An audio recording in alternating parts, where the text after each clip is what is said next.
ಇನ್ನು ಕೃಷ್ಣನಿಗೆ ಯಾಕೆ ಅರ್ಪಣೆ ಮಾಡಬೇಕು?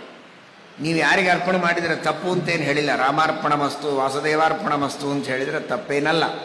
ಆದರೂ ಈ ಸಂಪ್ರದಾಯ ಬರುವುದಕ್ಕೆ ವಿಶೇಷವಾಗಿ ಕಾರಣ ಅಂದರೆ, ನನ್ನ ಹತ್ರ ಒಂದೇ ಒಂದು ಪೆನ್ ಇದೆ, ಯಾರಿಗೆ ಕೊಡಲಿ ನಾನು? ಯಾರಿಗೆ ಬೇಕು?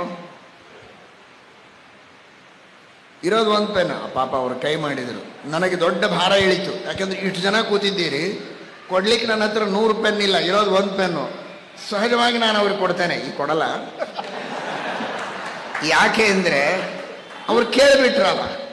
ಹಾಗೆ ರಾಮ ಇದ್ದಾನೆ, ಕೃಷ್ಣ ಇದ್ದಾನೆ, ಮತ್ಸ್ಯ ಇದ್ದಾನೆ, ಕೂರ್ಮ ಇದ್ದಾನೆ, ಯಾರಿಗೆ ಕೊಡಲಿ ನನ್ನ ಕರ್ಮವನ್ನು? ಕೃಷ್ಣ ಏನು ಮಾಡಿದ ಅಂದರೆ ಕೈ ಎತ್ತಿದ.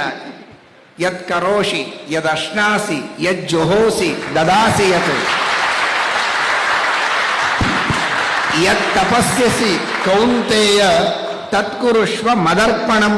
ನನಗೆ ಅರ್ಪಣೆ ಮಾಡುವಂತ ಕೃಷ್ಣ ಹೇಳಿದ. ಸರಿ, ಅನಂತ ಅವತಾರಗಳಿವೆ, ನಾನೇನು ಮಾಡಲಿ? ಕೃಷ್ಣ ಕೇಳಿದ, ಅವನಿಗೆ ಕೊಟ್ಟೆ, ಕೃಷ್ಣ ಅರ್ಪಣ ಅಷ್ಟೇ.